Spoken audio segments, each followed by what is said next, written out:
Oke, salam dan salam sejahtera. Dan pencerahan saya berkenaan dengan kenyataan yang dikeluarkan oleh Perdana Menteri Interim kita, yang mana kenyataan itu berbunyi, buku Tommy Thomas Pengampunan Anwar perlu jadi peluru hentam pembangkang. Dan saya lihat daripada kenyataan itu, saya melihat bahawa dia kata, saya dah beri peluru dalam kes Tommy Thomas, kita dedahkan kepada umum laporan jawatan kuasa khas penyiasat, saya dah beri peluru banyak. Saya minta Menteri Undang-Undang spesial ke laporan di laman web mereka perincian apa yang dilakukan, kesalahan yang dilakukan. Jadi apa yang kita lihat di sini, Perdana Menteri Interim kita ini, yaitu Ismail Sabri ini, pada saya, seorang Perdana Menteri, apabila dalam pilihan raya begini, dia bertindak dengan menggunakan kuasa dia hari ini, dengan apa yang dia dah buat ini. Kalau buku Tommy Thomas ini bersalah ataupun apa yang berlaku dakwa di mahkamah bukan ini yang dijadikan peluru, kita menggunakan kuasa untuk mengarahkan orang ini, mengarahkan orang itu, mendakwa orang ini, membongkar orang ini. Ini adalah kes mahkamah ataupun ini adalah satu yang sepatutnya Perdana Menteri tidak boleh buat. Tidak boleh buat begini dengan orang yang kalau didapati bersalah ataupun rasa tidak betul. Perlu dia jangan menggunakan kuasa untuk mengarahkan, yang mana kita lihat di sini. Dia telah pun mengarahkan juga jawatan kuasa khas. Dia juga meminta juga Menteri Undang-Undang untuk siarkan. Walaupun dia meminta, itu mengarahlah kerana dia Perdana Menteri. Jadi dia menggunakan kuasa yang ada. UMNO belum apa-apa lagi dah gunakan perkara-perkara ini. Inilah sifatnya UMNO apabila mereka dapat kuasa. Hari ini kenapa Ismail Sabri itu menjadi Perdana Menteri, dia agak lembut. Kerana dia tahu bahawa dalam kepimpinan dia, ramai juga geng-geng dia ini yang tidak sehaluan dengan dia, yaitu daripada Bersatu dan juga daripada PAS. Apa yang saya lihat daripada kenyataan dia apabila dia menghentam kepada Datuk Seri Anwar Ibrahim, yang mana dia kata, satu lagi isu yang dapat dibangkitkan adalah keabsahan pengampunan yang diberikan kepada pengurusi PS Anwar Ibrahim. Jadi Ismail Sabri sebagai Perdana Menteri sepatutnya dia merujuk kepada peguam negara ataupun kita punya pakar undang-undang.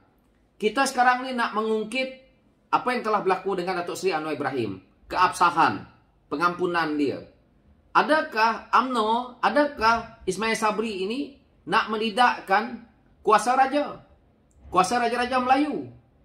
Kuasa yang di Pertuan Agong. Apabila pihak pembangkang, walaon-walaon, baruah-baruah yang ada dalam UMNO Barisan Nasional akan begitu lantang menyuarakan. Tetapi ini adalah kuasa yang di Pertuan Agong. Kenapa Ismail Sabri tidak sibuk dengan kes Najib? Kerana sama daripada Pahang. Sepatutnya sibuklah dengan kes Najib. Patutnya rakyat-rakyat, pemimpin-pemimpin UMNO sedar bahawa Najib dah jadi bantuan. Patutnya kita menghentikan rakyat jangan lagi bersuara. Sebab itu ramai yang datang ke mahkamah, ramai yang meraung-raung, ramai yang menangis apabila Najib dipenjara. Kerana kamu membiarkan, kamu menggunakan kuasa kamu untuk menidakkan undang-undang, untuk menidakkan penguatkuasaan agar ditonton oleh seluruh dunia bahawa kita menzalimi Najib. Tetapi hakikatnya pencurian itu berlaku. Apakah Ismail Sabri selaku Perdana Menteri Interim ingin menghalalkan kelakuan Najib ini? Ataupun apa yang berlaku dalam UMNO hari ini? Sepatutnya dia lihat presiden dia sendiri ada kes mahkamah, pemimpin UMNO berlambak ada kes mahkamah, masih lagi tidak dipecat. Sedangkan perlembagaan kamu ada menyebut perkara itu. Kamu sibuk dengan parti orang, kamu sibuk dengan tokoh orang, kamu sibuk nak hantam apa yang telah pun dikeluarkan, apa yang telah pun berlaku, yang mana telah pun mendapat pengampunan diraja. Ini adalah satu yang sepatutnya orang seperti Perdana Menteri Interim tak payah sebut. Nak menyerang Pakatan Harapan dengan fakta. Jangan mengeluarkan hujah-hujah, jangan memberi kita punya komponen parti ataupun pemimpin-pemimpin parti kita agar membuat satu fitnah, agar menyerang dengan perkara ini. Kita sama-sama nak membangunkan negara ini. Kita sepatutnya memberi tahu idealisme apa yang UMNO nak buat. Apakah UMNO nak akan mencipta satu gunung emas, akhirnya gunung emas itu nanti akan keluarkan duit dan memberikan kekayaan kepada rakyat Malaysia ini. Sepatutnya begitu. Bukannya bagaimana UMNO apabila menjadi kerajaan nanti, akhirnya apabila dapat duit Petronas, apa mendapat duit daripada Sabah dan Sarawak, akhirnya masuk ke kantong UMNO Barisan Nasional, dan akhirnya bagi balik ke rakyat Sabah Sarawak, dan akhirnya Sabah dan Sarawak masih tertindas berpuluh tahun. Adakah sepatutnya itu yang Perdana Menteri ini ceritakan? Pembohongan pemimpin UMNO selama ini memerintah. Inilah yang dimainkan, hujah-hujah kecil seperti ini yang tidak penting kepada rakyat. Bukan kita nak menidakkan. Kalau betul Datuk Seri Anwar Ibrahim bersalah, kenapa apabila PH menang, kamu orang tak cerita banyak? Mana hujah-hujah kamu orang? Apabila PH hari ini pun kamu tidak menyuarakan juga. Baru hari ini nak menyuarakan, sedangkan dia sendiri menjadi Perdana Menteri juga. Lepas tu buku Tommy Thomas. Hari ini kita boleh lihat kenyataan yang dikeluarkan oleh Perdana Menteri interim kita ini, yaitu Ismail Sabri ini, adalah propaganda yang disuruh orang dia mainkan. Inikah pemimpin yang kita mau? Kita dengar pemimpin Datuk Seri Anwar Ibrahim apabila berhujah, apabila berucap, dia tidak suruh anak-anak buah dia, tidak suruh pimpinan-pimpinan Pakatan Harapan, tidak menyuruh pimpinan-pimpinan PKR untuk menyerang pimpinan parti lain dengan menggunakan dakwah yang sebegini. Dakwah yang sebegini, inilah yang sepatutnya rakyat Malaysia perlu lihat dan kita perlu tolak. Yang nak serang, Tutun. Nak diserang, itu Datuk Seri Anwar Ibrahim. Yang nak diserang, bekas peguam negara. Dia kata, peguam negara ni tadi, yang saya lihat daripada kenyataan dia ini. Apa yang dia kata di sini? Yang dia rasa bahawa pengampunan Datuk Seri Anwar Ibrahim ni, dia kata di sini, pengampunan yang diberikan kepada pengurusi PH Anwar Ibrahim,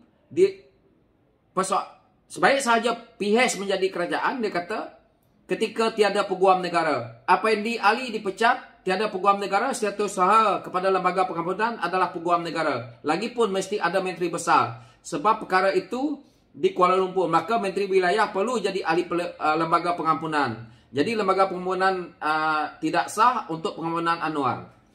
Okey. APND Ali ini memang patut pun dipecat. Kerana hari ini dia jadi peguam Najib. Nampak tak UMNO Barisan Nasional jadi kerajaan menggunakan peguam yang menyokong mereka yang bukan untuk rakyat. Yang akan apabila ada yang melibatkan UMNO Barisan Nasional, maka ditutup kes. Penyelewengan berleluasa berlaku. Adakah parti PH nak menggunakan peguam negara yang cukai pun tak nak bayar? Adakah Perdana Menteri nak rakyat melihat perkara ini? Dah tentu dipecat. Yang dia nak membangkitkan isu perkara-perkara yang melibatkan menteri wilayah, pengampunan apa. Saya tidak nak isu di situ. Yang isunya sekarang ni, kita mengatakan ada satu kuasa mutlak yang ada kepada Yang di-Pertuan Agong. Dia nak buat apa pun, kalau dia nak bebaskan orang yang dah nak dihukum mati pun, itu hak dia. Dia ada hak yang istimewa. Jadi itu hak dia Raja Melayu. Itu hak Yang di-Pertuan Agong. Kenapa orang seperti Perdana Menteri macam ni tidak memahami hak-hak orang Melayu dia? Yang saya heran juga, kenapa kamu nak menyerang pimpinan seperti Datuk Seri Anwar Ibrahim ini dengan perkara ini?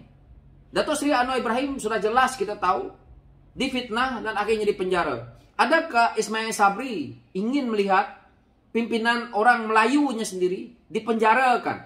Sedangkan orang ini adalah satu pimpinan yang boleh menyelamatkan ramai orang Melayu.